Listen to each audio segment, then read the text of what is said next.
दोस्तों, आज मैं आपको नहीं आऊँगी मायके कभी कहानी सुना रही हूँ। मुस्कान के साथ इलायची देवी सुबह सुबह ही किचन में ज़ोर ज़ोर से बर्तन इधर से उधर पटक रही थी। इलायची देवी को बेहद गुस्सा आ रहा था और उनका गुस्सा बढ़ता ही जा रहा था और गुस्से में वो और ज़ोर ज़ोर से बर्तन पटकती थी। उनका गुस्सा अपनी बहू मुस्कान पे था क्योंकि 11 बज गए थे और अभी तक उनकी बहू मुस्कान सो ही रही थी। उधर मुस्कान ने सोते सोते अपने कानों पर तकिया रख लिया क्योंकि बर्तनों की बड़ी तेज आवाज़ आ रही थी।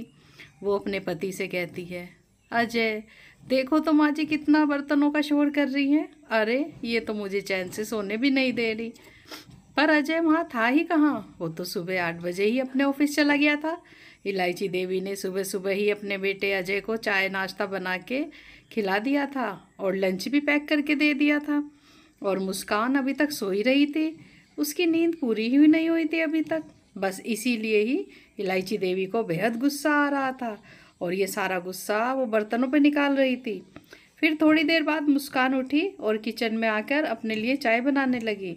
उसने अपनी सासू माँ से भी पूछा, माँ जी आप चाय लेगी क्या, आपके लिए भी बना दूँ क्या?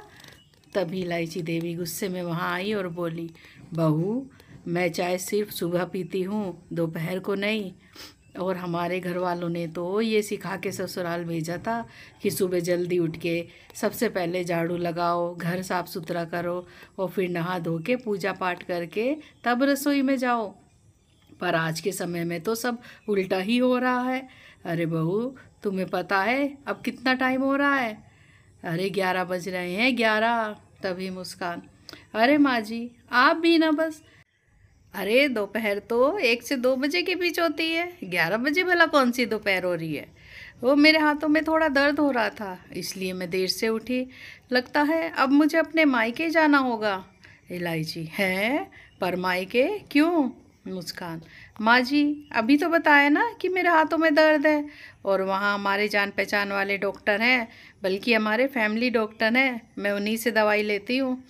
इलायची, है हाथों में दर्द के लिए जान पहचान वाले फैमिली डॉक्टर के पास जाओगी? अरे यहाँ पर क्या डॉक्टर का अकाल पड़ा है? और हम भी तो इतने डॉक्टर को जानते हैं, हमारा तो आज तक कोई फैमिली डॉक्टर नहीं बना। अरे मैं अभी तुम्हें दर्द की दवाई ला के देती हूँ, मेरे पास रखी है। मुस्कान, नहीं नहीं माँ जी, गलती से कोई एक्सपायरी दवाई ना खाई जाए, ये ना कोई साइड इफ़ेक्ट हो जाए। नहीं माँ जी मैं कोई भी रिस्क नहीं उठा सकती। फिर मुस्कान ने चाय पी, वो तैयार हुई और अपने घर चल दी। इलायची देवी ने अब अपने माथे पर हाथ मार लिया और बोली, हे मेरे राम जी ये कैसी बहू है मेरी। अरे 4 दिन नहीं होते कि इसको अपने मायके जाने की लग जाती है। अजय भी तो इसे कुछ नहीं कहता। अगर मैं बोलूँगी तो लोग तो यही कहेंगे ना कि सास ने बहू का जीना हराम कर रखा है। 2 दिन अपने मायके रहकर तीसरे दिन मुस्कान वापस आ गई। फिर अगले दिन इलायची देवी कहती हैं, अरे बहू सुनो तो ज़रा, मैंने कल घर में सत्यनारायण की कथा रखवाई है, तुम कल सुबह जल्दी उठ जाना, नहा धोकर पूजा पाठ की तैयारी करवा देना। मुस्कान, अरे माँ जी एक बार मुझसे पूछ तो लेती आप, पूजा का दिन रखने से पहले। अरे कल तो मुझे अपने मायके जाना है। वो कल मेरी भाभी अपने मायके जा रही है तो मेरी माँ घर पर अकेली रह जाएगी, बस इसीलिए उनके पास जाऊंगी मैं कल। इलायची देवी, अरे बहू ये दिन मैंने नहीं, पंडित जी ने रखा है, उन्होंने कल का दिन शुभ बताया है। और अगर समधन जी वहाँ पर अकेली हैं तो उनको भी यहीं बुला लो ना। मुस्कान, हाँ माँ जी ठीक है, नहीं जाऊँगी मैं, मेरी माँ को अकेले ही रहने दो। पर अगर उनका अचानक से कुछ हो गया, उनका बीपी बढ़ गया तो खैर छोड़ो, मैं तो कल पूजा पाठ की तैयारी ही करवाऊंगी। पर इलायची देवी ने फिर दुखी होकर सोचा, अगर इसकी माँ को सच में ही कुछ हो गया तो सारे लोग मुझे ही कहेंगे कि मैंने ही बहू को उसकी माँ के पास नहीं जाने दिया। तभी इलायची, अरे बहू ठीक है, तुम अपनी माँ के पास चली जाओ, पूजा का सारा काम मैं ही देख लूँगी। फिर अगले दिन सुबह सुबह ही मुस्कान अपने मायके चल दी। अब तो इलायची बेहद ही परेशान थी कि उसकी बहू ज़रा ज़रा सी बात पर अपने मायके चली जाती है। ऐसा कब तक चलेगा? बहू कब समझेगी और कब अपनी जिम्मेदारी उठाएगी? यही नहीं, और इस घर को अपना घर कब समझेगी? अब जून का महीना चल पड़ा था किचन में काम करके खूब पसीना पसीना हो रहा था और किचन में जाके काम करने के ख्याल से ही मुस्कान की हालत पतली हो रही थी। वो अपने पति से कहती है, अजय देख रहे हो ना गर्मी कितनी पड़ रही है, इतनी गर्मी में मेरा तो बुरा हाल हो रहा है। अजय, हाँ गर्मी तो भयंकर है। मुस्कान, देखो मुझसे इतनी गर्मी में किचन में खड़े होकर काम नहीं होता, मुझे ज़्यादा गर्मी में चक्कर आ जाते हैं। मैं सोच रही थी कि कुछ दिनों के लिए अपने मायके चली जाऊं और जब मौसम थोड़ा सही हो जाए तब आ जाऊं। अजय, पर मुस्कान ये गर्मी तो पूरे 6 महीने पड़ेगी, तुम कितने दिन ना रह पाओगे। देखिए जी, वहाँ पर तो मैं सिर्फ आराम ही करती हूँ, मेरी भाभी सारा काम करती है, मैं कुछ भी नहीं करती। खाना भी मुझे बेड पर बैठे बैठे ही मिलता है। प्लीज़ अजय भेज दीजिए ना मुझे। अजय, अरे देखो इस मामले में मैं कुछ नहीं कह सकता, इसके लिए तो तुम्हें माँ से पूछना होगा। मैंने कहा तो माँ मेरी ही क्लास ले लेगी।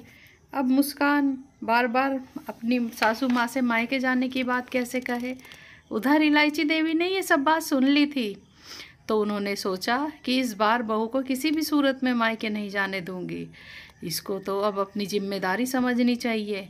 उन्होंने सोचा कि मैं ही इसे बिठा के समझाती हूँ, शायद इसकी कुछ समझ आ जाए।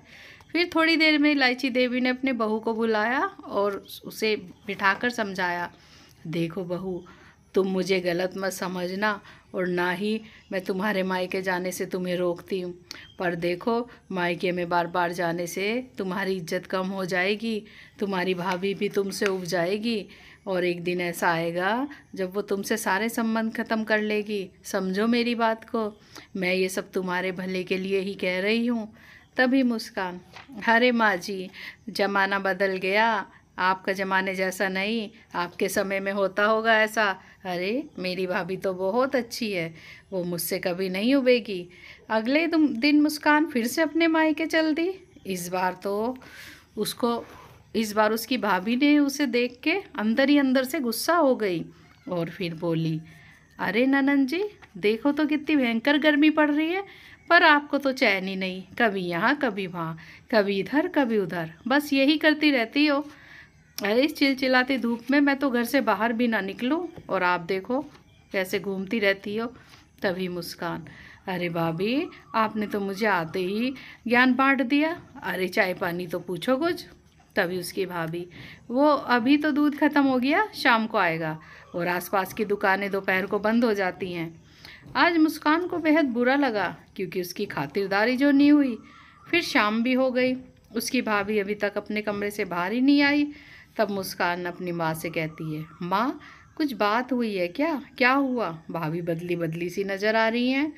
उसकी माँ कहती है, अरे नहीं नहीं ऐसी कोई बात नहीं, बेचारी सारे दिन काम करके थक जाती है, अब तो मैं सोच रही थी कि एक काम वाली रख लूँ।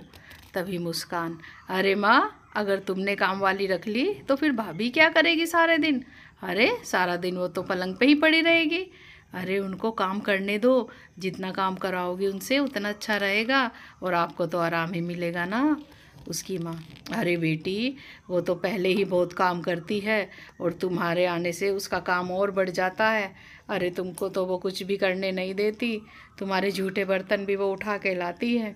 मुस्कान, अरे माँ, वो तो करेगी ही, और कौन करेगा, अरे वो इस घर की बहू जो है, बहू तो सारे काम करेगी ही ना। देखो माँ, भाभी को सिर पे मत चढ़ाओ, कहीं आपको बाद में कोई दिक्कत ना हो। अरे बस कर मुस्कान, बस कर, अरे बहू सुन लेगी तो बेकार में कलेश हो जाएगा। अरे वो तो मेरे बिना कहे मेरे सारे काम करती है, मेरी कितनी सेवा करती है, शाम को मेरे पैर भी दबाती है और मेरे पूरा पूरा ध्यान रखती है। देखो मैं उसके खिलाफ़ एक शब्द भी नहीं सुनूंगी। इन दोनों को ये पता ही ना था कि उसकी भाभी भी अपनी खिड़की से उनकी सारी बातें सुन रही थी। वो बातें सुनकर वो आग बबूला हुई और वहाँ पर आई। अरे ननंद जी, ये बात मुझे कहनी तो नहीं चाहिए, पर सोचो अगर मैं भी रोज़ अपने मायके में ही पड़ी रहूं तो आपकी माँ का क्या होगा, कौन इनकी देखभाल करेगा और तुम्हारी खातिरदारी भी कौन करेगा। अरे तुम मेरी सास को मेरे खिलाफ भड़का रही हो, तो फिर अच्छा मैं भी पूरी गर्मी के लिए अपनी मायके चली जाती हूँ और तब तक तुम यहाँ रहकर माँ जी की देखभाल करना। उसकी भाभी खूब गुस्से में भरी हुई थी। तभी उसका भाई भी वहाँ आया, उसने भी सारी बातें सुन ली थी। वो कहता है, देखो मुस्कान, तुम मेरी बहन हो पर रीना मेरी पत्नी है, मैं उसके खिलाफ कुछ नहीं सुन सकता। अरे इसने मेरे घर को जोड़ के रखा है। देखो, जो तुमने माँ से कहा, अगर ये बातें ही कोई तुम्हारी सास से कहे तो तुम्हें कैसा लगेगा? तुम्हारी तो दिन में अकल ठिकाने आ जाती। देखो यहाँ पर सब सही चल रहा है, यहाँ कड़वाहट मत घोलो, और बेहतर यही होगा कि तुम अपना घर संभालो, अपने घर पर ध्यान दो। ये सब सुनकर मुस्कान की आंखों से आंसू टपक पड़े। उसे ये सुन के बुरा तो लगा, पर उसको ये बात बिल्कुल सही भी लगी। फिर उसने अपने आप को अपनी बहू की नज़र से देखा तो उसने खुद में बहुत बुराइयां पाई। वो बोली, माँ, भैया, भाभी, मुझे माफ़ कर दो, मैं अपने ससुराल वालों को समझ ही नहीं पाई। मैं उस घर की बहू हूँ, वहाँ मेरी आवश्यकता है, इसलिए मैं तो वहीं जा रही हूँ और अब नहीं आऊँगी मायके कभी।